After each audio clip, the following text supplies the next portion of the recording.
بعبارات واضحة لا لبس فيها يهيب مجلس الأمن الدولي بطرفي النزاع الجمهورية العربية الصحراوية الديمقراطية بممثلها الشرعي والوحيد جبهة البوليساريو والمحتل المغربي إلى الشروع في مناقشات دون شروط مسبقة بهدف التوصل إلى حل سياسي نهائي تقبله الأطراف ويكفل للشعب الصحراء الغربية حقه في تقرير المصير.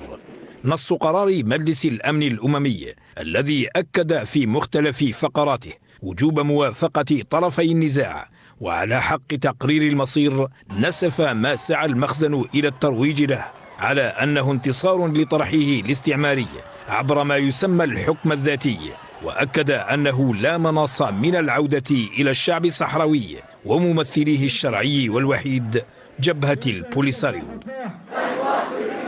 لم يقف قرار مجلس الأمن عند حق تقرير المصير، إذ شدد على دور البعثة الأممية المعنية بتنظيم الاستفتاء مينورسو عبر التمديد لعملها عاما كاملا، والتي لطالما حاول الاحتلال المغربي الحد من عملها أو حتى قطع الطريق أمامها. كما جدد المجلس دعمه لمبعوث الأمين العام الأممي إلى الصحراء الغربية ستافان دي ميستورا.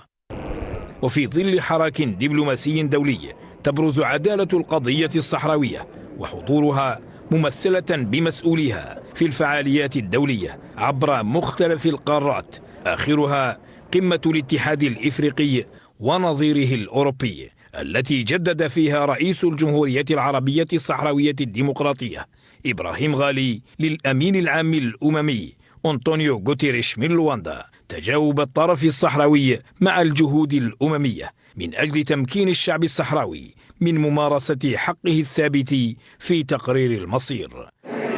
وفي قمة لواندا الإفريقية الأوروبية ذكر الرئيس غالي المجتمع الدولي عموما والإفريقي خصوصا بضرورة تحمل مسؤولية تصفية آخر استعمار في القارة الإفريقية، وبأن شعبا إفريقيا متمثلا في الشعب الصحراوي ما زال يكافح منتظرا أن تتاح له ممارسة حقه المشروع غير القابل للتصرف أو التقادم في تقرير المصير والاستقلال على غرار بقية شعوب إفريقيا والعالم. لا بديل عن تقرير المصير.